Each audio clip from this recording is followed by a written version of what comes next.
All right. Hello, College Prep English. First off, I want to say I miss you guys a lot. I hope you all are doing well in the quarantine. And I also just wanted to say I'm very sorry for your guys' senior year because this sucks. Like, I could not imagine being a senior and going through all of this right now. So I just want to say I'm sorry. I support you all. If you literally just need to vent to somebody, I am always here. You can literally email me. I'll probably vent back to you because I'm actually also really struggling with this too. But yeah, I just want you guys to know that I'm here for you. And my heart hurts a lot for all of your guys' situations. And if I ever do get to see any of you again, like, never be afraid to say hi. I am on campus for another semester, so if any of you do come to Fenley, you'll probably see me romping around. Please say hi. I really enjoyed having you all. But anyways, I want to keep this short and sweet and to the point, so that way you guys can go along with your day. But I put together a little presentation just to go over various MLA components. Yeah, that's a good word for it. Everything just about MLA format, citations, even quotations. We'll go into that a little bit. But yeah, so I will go ahead and get started here. So the first thing I have in this slides presentation, and by the way, I am going to put this on Classroom for you to look at after I present this. I also just wanted to do a video too, just because I feel like it's better when someone at least explains it to you rather than just be like, okay, here's everything, like, have at it. Like, I want to, like, at least guide you guys in some type of direction. But so here's a couple resources for you guys that are really good sites. The first one is Purdue OWL. It is this site I have right here. So this is just the in-text citations page, but literally it has general format here. So you have like general guidelines if you need to refer to something. If you want to refer to something, how to format your first page. I didn't see anybody with major issues here. So if you did want to refer to that, you totally can. Do not worry about section headings and all this though. No, like, I am not looking for that at all. I've never heard of section headings with MLA. So that's different, but don't worry about that. There's also in-text citations, the basics with that. And I'm also going to go over very specifics too, just so that way you guys don't have to search for all of this, just because I know you have a lot on your plate and school's not the most ideal situation right now.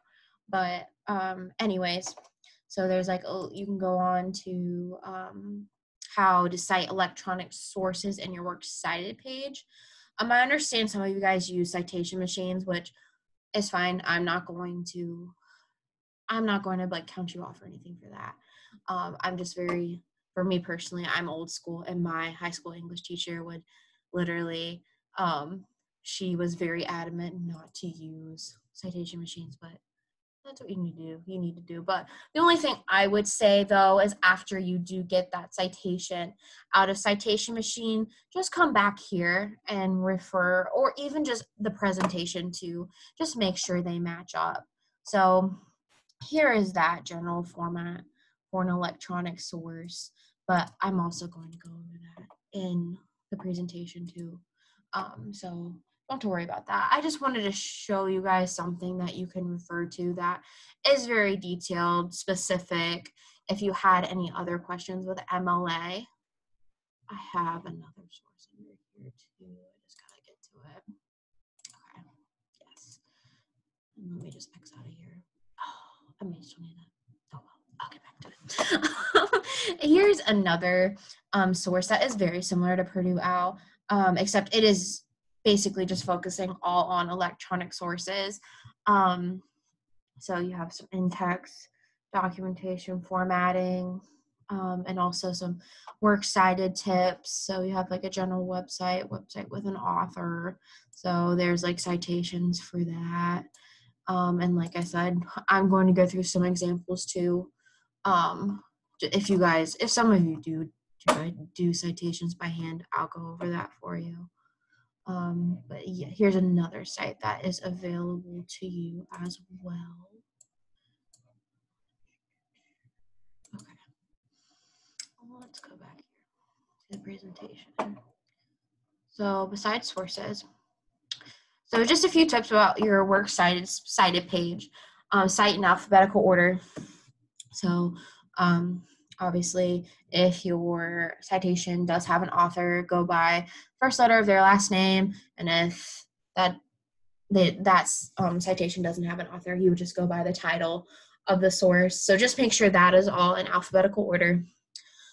Each entry in your works cited page should look like either of these citations. So from what I've seen from your guys' works cited pages, you guys are using more online web like web sources, which is totally fine, because I understand if we were maybe still in school, we could look for books, but I'm not going to bother with that, just because I think the sites that you guys have found are very informative, and there are some really good sites out there with what we're doing. So you have two ways to cite here. So if you're just using a page on a website, so if you're just using like one specific like page about a Nazi war criminal, like say you're on the Holocaust Encyclopedia and you're only using the one page that describes who your Nazi war criminal is, you're going to cite it like this. So you would, if your site does have an author, you would have their last name, first name, and then in the quotations you'd have the title of the article, and then in italics, name of website. If there is a date the article was created, go ahead and put that there. If not, you do not have to worry about that. You don't even have to put like the ND for no date. Just go straight to that URL of website. And also, just a reminder, you do not have to put the HTTPS. So, for example, with this one, like you do not have to put this part of the URL in your citation. And then if you're just going to use an entire website, so say like with the Holocaust Encyclopedia, you're citing that as a whole, and you are using many resources from that. So you would put with using the entire website. I don't know why I'm bumbling on my words right now, but in that case, you would basically do the same thing to that very first one, except you still have author last name, author first name. You would just go ahead and put the name of the website. So say, for example, if you were doing the Holocaust Encyclopedia, you would put United States Holocaust Encyclopedia as the name of the website, the name of the institution or organization affiliated with that site. So for example, if you are using a university site, or if you're using probably like, I feel like the virtual Jewish library may have an institution or organization that is affiliated with the site. Not for sure on that one, but I will update you on that. Date website was created. So if you do have that, day, month, year. If not, don't worry about it. And then again, URL. But one difference with, and I don't understand why this is just for citing an entire website, you put your date of access. So the last time you looked at that website or used that source, you just put the date, which honestly, if you just put the date of when the paper is due, I'm fine with that. But anyways, another thing too, because I know with some of you, I think I might have shared YouTube videos with you guys to refer to. I know for sure I did it for Dylan, but I'm not for sure if I didn't for anyone else. But if you would like to cite one of the videos, like a video about your Nazi war criminal, you would put the author last name, author first name, if that is available, title of that video, and then your source is YouTube. and then uploaded by, you'd put like whoever's YouTube username is, because that's who uploaded it, and also the date when uploaded and the URL of the video. Pretty self-explanatory there with that. So I was going to do a couple of examples here with, so I was going to do an example of each of these. So let me actually label this real quick. This was being a pain in the butt for me earlier. Hopefully it won't be now. Okay, I'm going to put this down to like font. Actually, here we go. Let's go to like font 14, just so we can fit it all on here.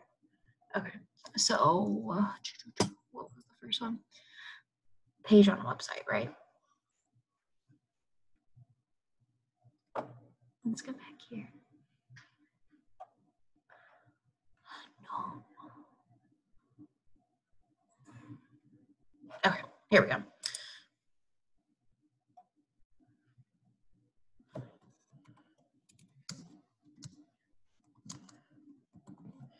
Okay, so for example, with page on a website, I think this is the one. Yes, this is the one that I want to use.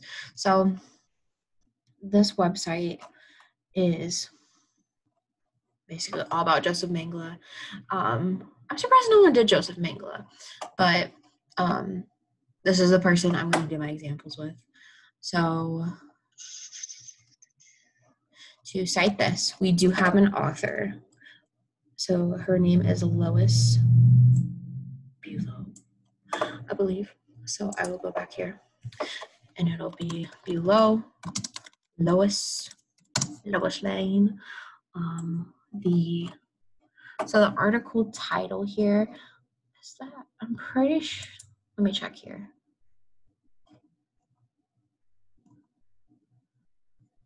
All this the three sons.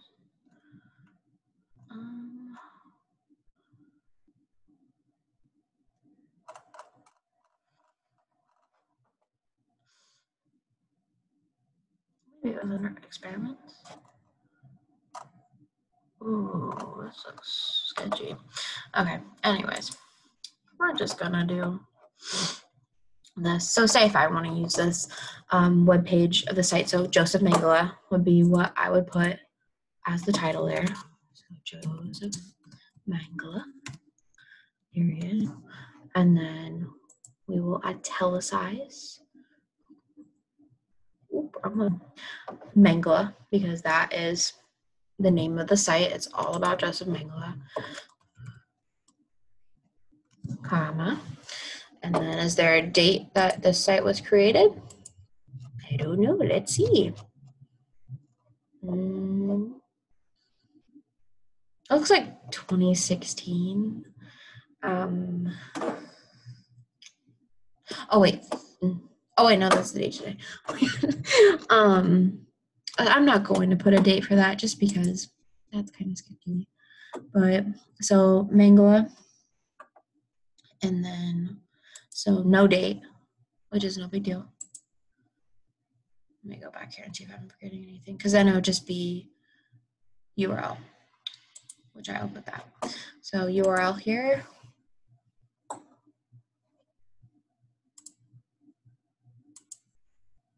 Okay. Do a space. Get off there. URL. Copy and paste this right on here. And then easy as that. For that one. Okay. And then let's do an entire website. So for this specific, let's go ahead and do the, I thought that was gonna end the video, sorry. I got so scared. Okay, here we go, back here. So let's go ahead and do the Holocaust Encyclopedia. So we'll do this one. Wait, last update, okay, that's good to know. But, okay, let's go back here. So author last name, author first name. So we do not have to worry about that. We will just do Holocaust Encyclopedia.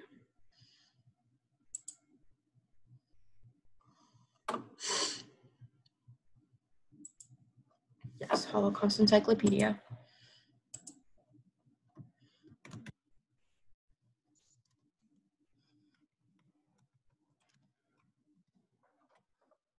Holocaust Encyclopedia, and then name of affiliation of organization. So, yes.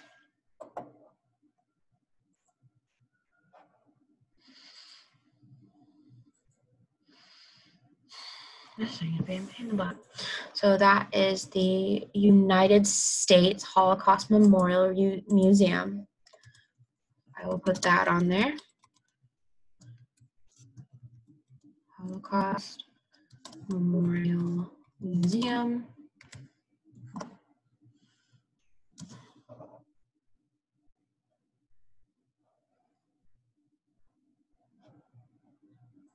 I think I might put a period there. Okay. Holocaust Memorial Museum.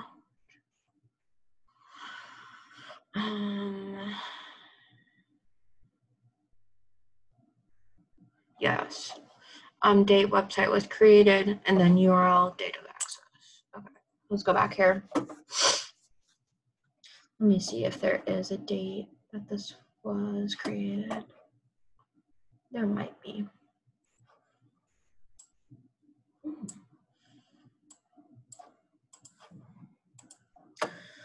see. There might be a year. I'm not for sure if there would be a date.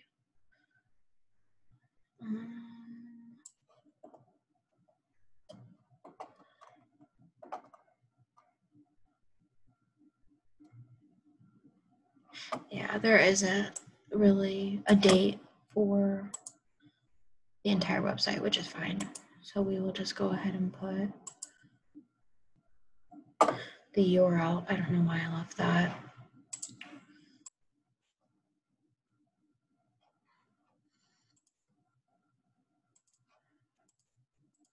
We only need this. We don't need the HTTPS. So copy.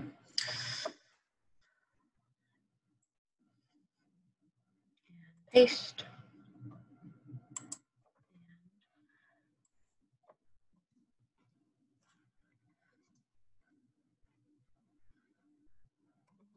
And then access, I'm just going to put the date today, so 23rd April.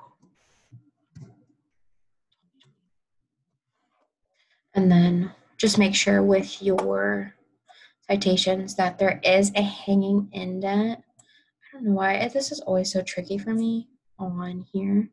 So what I do is I'll move that first line indent first, and then, oh my gosh, it did this to me earlier today. I don't know why. Come back. Okay, and then let's go back to this first line indent. There we go. So hanging indent for that one, and then I'll go ahead and do I'm gonna do YouTube video one. So YouTube video. So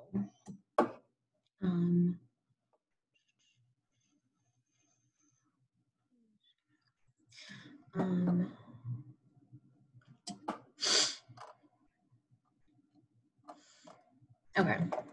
So this video is about one of the one Holocaust survivor who had an experience with Joseph Mengele. Her and her twin Miriam were experimented on. Her story is super interesting. If you do want to listen to it, it is this video right here from BuzzFeed. Super interesting. But anyways, so to cite this one, let's go ahead and put the title. So Eva Kaur on her experience with Joseph Mengele. So we're gonna put that in quotations. Eva Kaur and her experience with Joseph Mengele. And then we're gonna, the source is YouTube. So we can go ahead and put that on there. and then uploaded by USC Shahoa Foundation. So uploaded by USC Shahoa Foundation. And then the date is 26 May 2015. I don't know why I was saying that like that. So 26 May 2015. And then we will go ahead and put the URL for that video.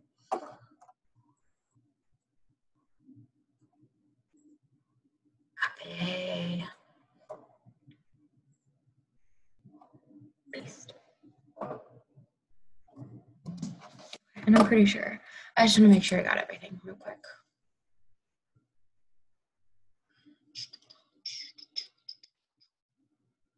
I got it right. Okay, moving on.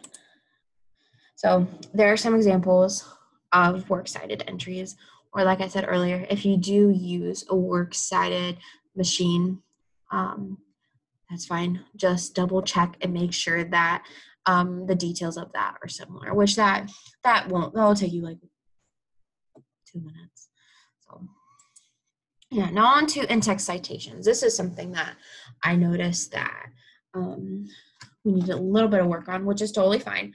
I get it. But so there are 2 ways to complete in-text citations. So if your website does have page numbers, which if I'm going to be honest, I don't think many of your guys' websites will have page numbers. Usually websites have page numbers if it is like an online scholarly journal. And for this specific assignment, you guys are not required to do that. So if you were to have a website with page numbers, which maybe some of you do, and I just don't know it, excuse me, but how this would look is you would have author's last name and then that page number, and you don't even have to put PG for page, you just put 2. So say, excuse me, if your information is on page 2, author last name 2, or if your website does not have an author name, you're just going to put that title of the website, and you do not have to put the full title, especially if it's long. You can shorten that title to 1 or 2 words. Most of your guys' titles, I feel like, are just like your war criminal's name, so go ahead and put their name on there, but if you have an especially long title, don't worry about that, and then you would put 2 again for that page number. But if your website does not have page numbers, your in-text citations will look like either author last name, comma, and you're going to keep the PAR dot, because that's representing the paragraph number where you found your information, and then you're going to put the number. Or if your website does not have an author, you're going to put the title of your website, comma, pair, and then paragraph. And so, what else do I have with this? Okay, so this was something else I noticed too within your papers. So if you are using the same source throughout a paragraph, use an in-text citation for the first 2 times that you are using information from that source. And so after you cite that source 2 times with an in-text citation, if you are going to continue to use that source after the 2 in-text citations that you use, you do not have to create an in-text citation. However, this is for only if you are paraphrasing information or summarizing information from a source. If you are using a direct quote from a source, you always have to cite, like always have to have an in-text citation, no matter what. But if you are paraphrasing or using indirect quotations from the same source in a paragraph, and say you do an in-text citation 2 times with that information and you're going to use it throughout that paragraph, that is fine too. You do not have to consistently create an in-text citation, because the reader will just assume that that information does come from that source. However, if in a paragraph you decide to switch sources, so from one source to another, you must include an in-text citation for that new source that you're introducing into that paragraph to show the reader that you're referring to a new source. And this is where that information comes from.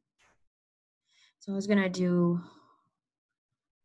I'll do a couple examples with this one. So say, for example, so with page numbers,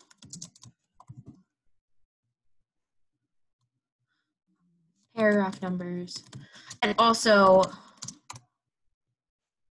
sorry, I'm typing, my brain like can't function right now. And then a YouTube and text citation, because if you do use a YouTube video, this, because it is actually on Purdue OWL, and it is not hard at all. So 14. Can I change that to 14? Excuse me.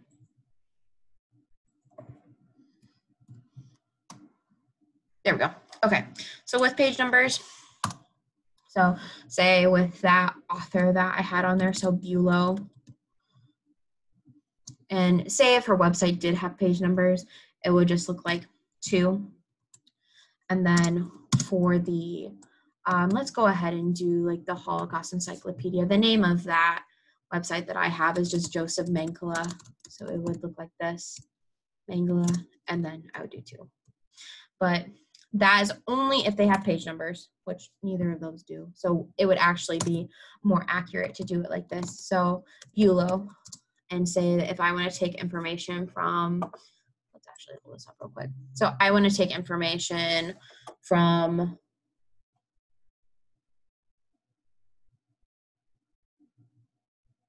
sorry, I was reading what that was saying. If I want to take information from this very first paragraph, I'm just going to do it like Bulow, pair 1, and then on the opposite side, Joseph Mengele. If I go to that Holocaust Encyclopedia website, you do a comma, paragraph, and then say I got information from paragraph 2. So that is what that would look like for a site that does not have page numbers. And then for a YouTube citation, I believe it is in this one here. Let's go back here. I have to move around a little bit.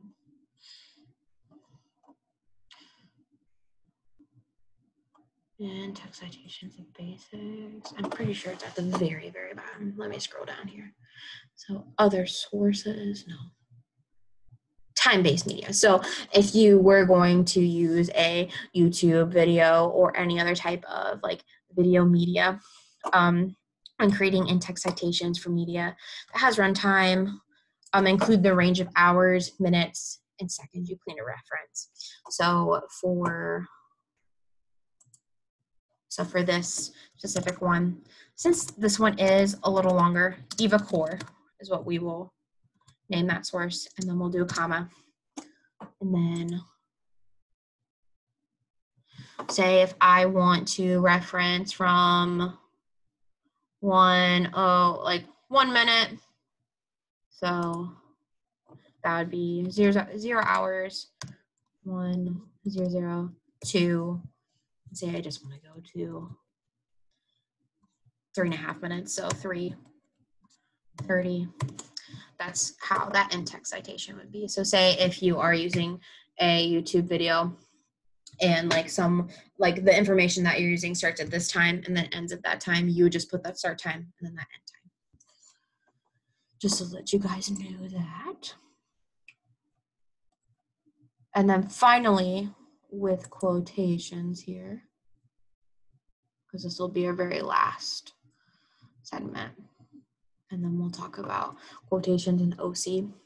So paraphrasing and indirect quotations, this is where you create your own version of the information and ideas expressed by someone else in your website, and you present it in a new form. So you present it in your own words, and it's, in most cases, it's basically a summary of what a person is saying. However, it is not a direct quotation. So when you are paraphrasing or using an indirect quotation, it is not word for word what that person is saying. But when you are paraphrasing, it still needs to be cited, just because that is still someone else's words that you are interpreting and making into your own. And on the opposite side of that, direct quotations are you're taking information from a text or a website and you're using it in your paper word for word. So when you are using direct quotations, you must use quotation marks to quote it. And you always, I emphasize always, must use an in-text citation when using a direct quote, because that is someone else's word. So you must have an in-text citation. And a good resource with that is, show up here. Let me get off here. So quoting, paraphrasing, and summarizing. So this is a very good source. And this is also Purdue OWL again. So tells you what quoting is, all that fun stuff. And like even how to use quotes, paraphrases, and summaries. So if you would like to use that, I've included that in there. And then finally, when thinking of your quotations and how to use them in your own paper, and this is actually something I've also noticed, since this, honestly, with this paper, it's kind of tough because yes, it is a research paper, but it's also like you're giving your opinion and perspective as well. So it's like a research, I don't want to say it's fully argumentative, but it's also, you're giving me your opinion and telling me why you think your Nazi war criminal deserves punishment for their crimes against humanity and like why you think that. But anyways, when using quotations in your paper, you cannot use quotations alone. So say something that I noticed in some people's papers is a quotation will like make up a whole sentence. And it's like, and you cannot, like a quotation cannot stand on its own. So you need some type of transition phrase or some type of phrase that is introducing that quote. Because if you just use a sentence with a quote, the reader doesn't really understand what you're trying to do with that information and what you're trying to say.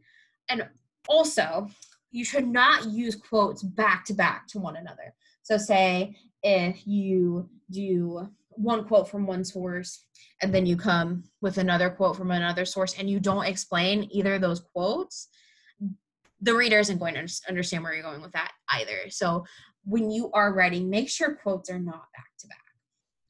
But something to help you with this is OC.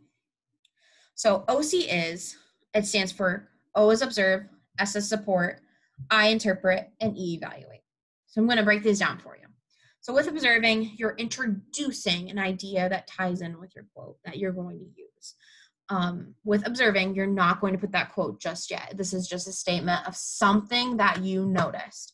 So with your specific case, with your Nazi criminal papers, this is going to be when you are introducing your Nazi war criminals' crimes and alluding to why they deserve to be punished. So what I mean by alluding is you are not going to right out at that moment say that I think they deserve to be punished because of this. You are basically evaluating that crime and what it is, and something that you noticed that they did within their job during the Holocaust. So once you make that statement, you're then going to support it. So support is straightforward. That is the actual quote or paraphrase you are using to demonstrate this idea that you brought in with observing. And then the next step is interpreting. So after you put that quote in there, you are going to create a statement right after that in another sentence that basically clarifies what that quote is saying and what it means to your topic and idea. So you're explaining to the reader what this means and what they're doing, all that fun stuff. And then finally, your last step is going to be evaluating. So here is when you can start to allude to your opinion with the crimes of your Nazi and discuss how these crimes affected victims of the Holocaust.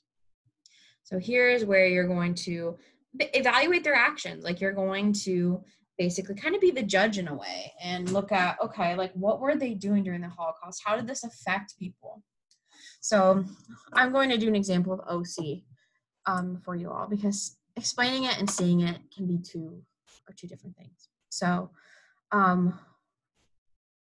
color coded these just the same as what I had on the previous slide. So I'm just going to link this real quick and observe. So my Nazi war criminal, as I mentioned earlier, is Joseph Mengele, because he was the angel of death and he was very evil. So during World War II,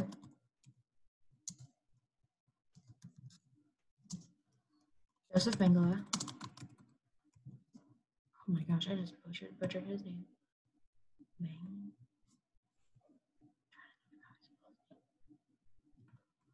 I think that's right. Joseph Mengele performed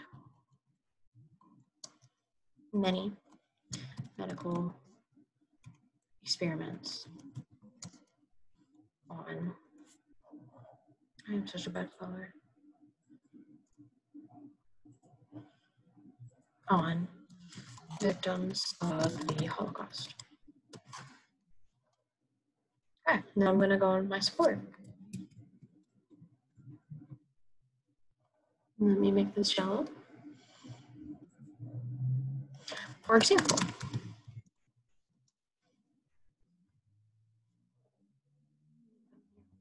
find a quote. Mengele before Auschwitz. Here we go. During twin research.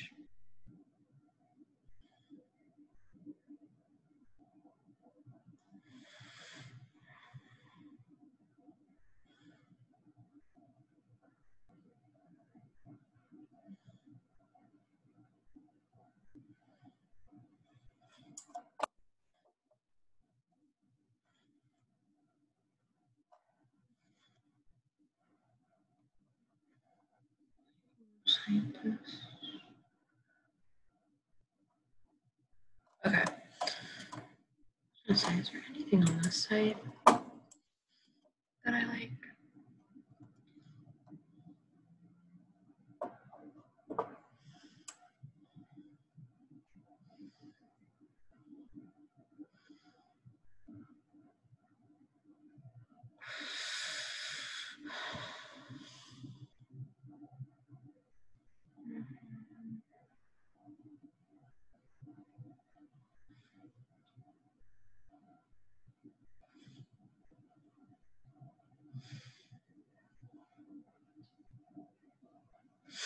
I'm sorry, I'm trying to think of try to find something really specifically, because he did a lot of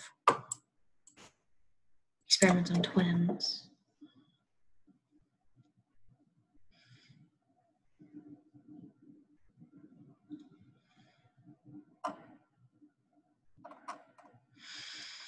Unfortunately, I mean, I could just use the iris colors. Strangely enough, many of them call. Okay, I'm gonna go back to the Holocaust Encyclopedia. I'm just gonna use the research about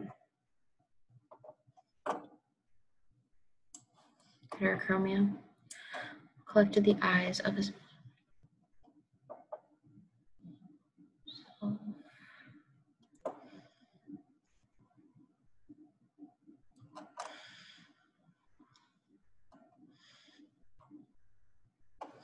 Well, actually, let's go back here.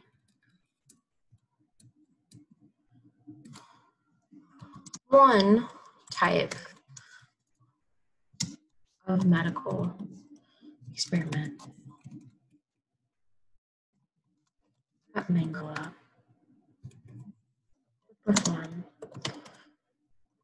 would perform is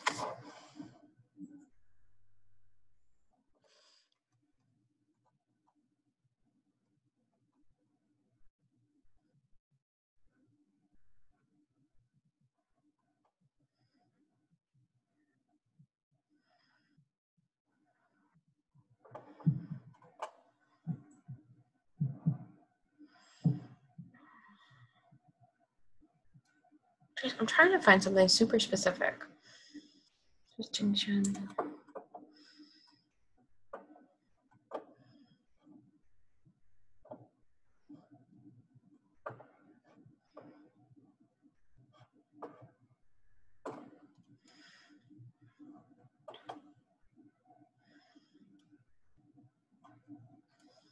Throughout the 1930s, full license to MAME.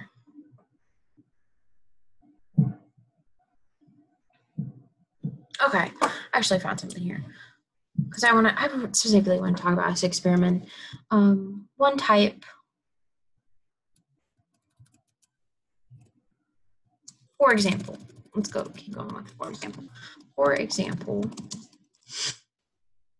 Mangala would often experiment on twins. And then let's go back here and see this quote real quick.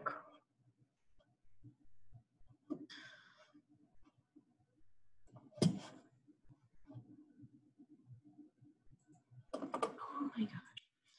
This thing is like in my way. Here we go. So now I'll switch to full license. I'm just gonna copy and paste this real quick.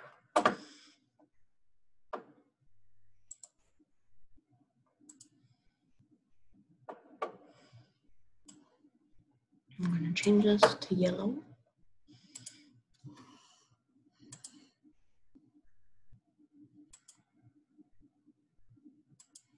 Yellow. That's a 14 font. And blue. Experiment on twins. So for example, Mengele would often experiment on twins and had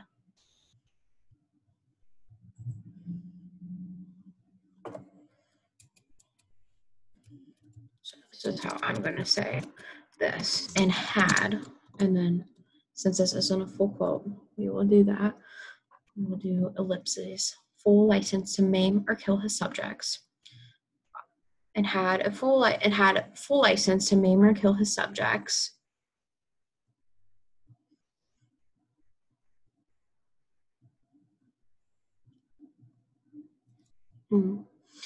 Maim or kill his subjects. To maim or kill his subjects. With most of them.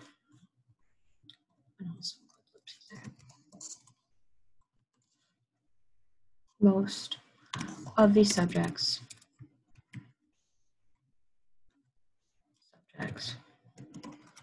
Children. Okay, so there is my quote there. So this is from Joseph Mengele. It's from that source.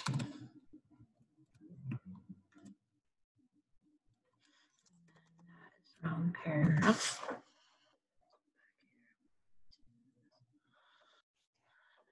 This one. That is not that paragraph. So 1. I always count headings. 1, 2, 3, 4, 5, 6, 7, 8, 9, 10, 11. So that is in paragraph 11. And we're going to go ahead and interpret that quote. Which is pretty, if we're being honest, like this quote is pretty straightforward.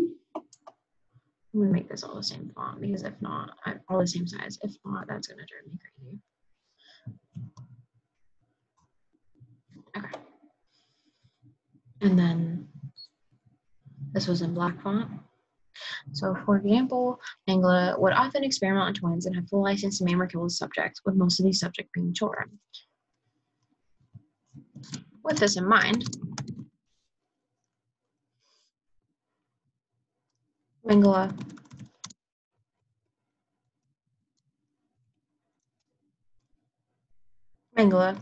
as well as the Nazi regime show that they had no remorse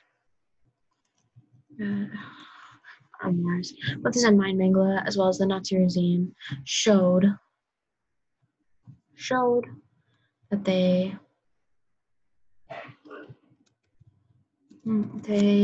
did not necessarily. Oh my gosh. With this in mind, Mengele, as well as the Nazi regime, showed that they did not pay attention to the age of victims, and did whatever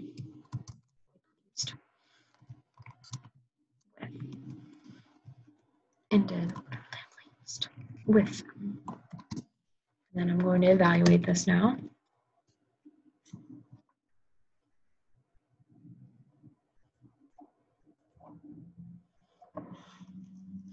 Do whatever they please with them.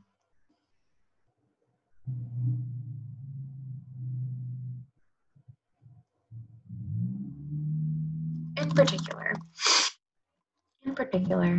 Mengele had permission to dismember and kill off his victims after performing. I want to change this to authority. I don't like permission. Had authority to dismember and kill off his victims after performing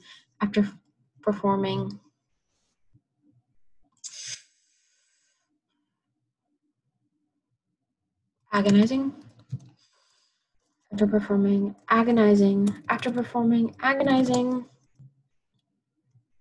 medical treatment to support medical research. However,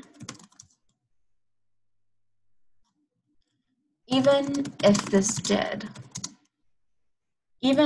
supported medical research, does this excuse the fact that Mengele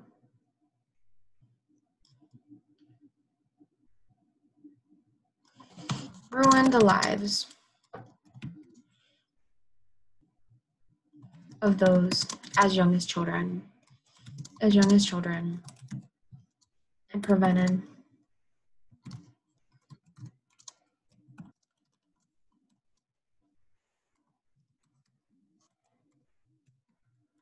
okay. I'm not going to keep you guys any longer because that was a hot mess express, and I apologize so much. But as you can see, I'm very a hot mess when I write.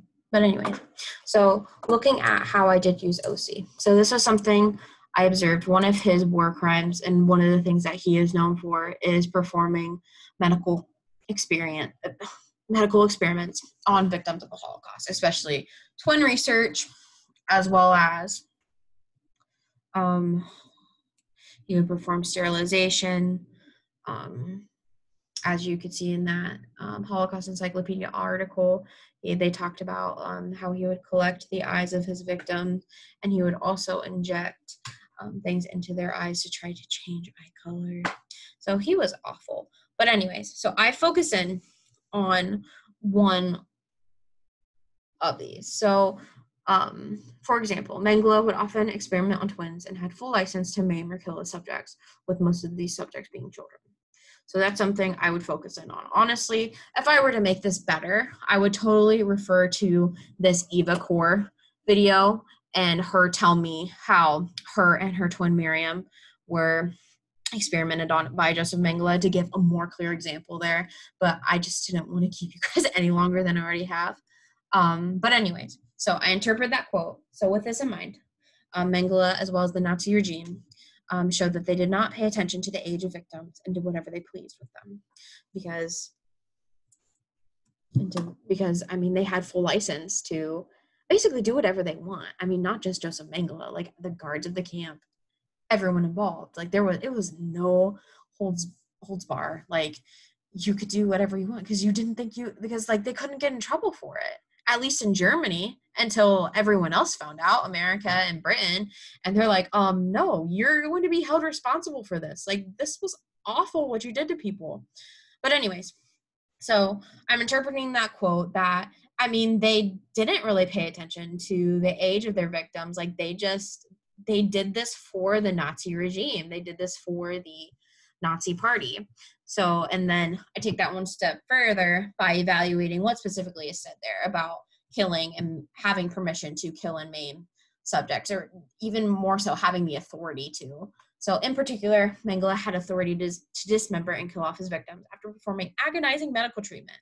And this was supposedly to support medical research. Maybe it did. I mean, if we're being honest, it probably did, but still that doesn't make it right, because that's the question I'm trying to raise with that evaluation. But other than that, I will post both of these to Classroom. If you have any questions, please feel free to email me at my email. But other than that, I hope you guys have a great day. And let me stop the screen share here real quick. I hope you guys have a great day. And it's not really sunny out, so it's kind of sad. But hopefully this weekend is nice and you guys get to go outside and maybe enjoy yourselves, or do something that you enjoy doing inside too. But that is all I have for you today. Bye, guys.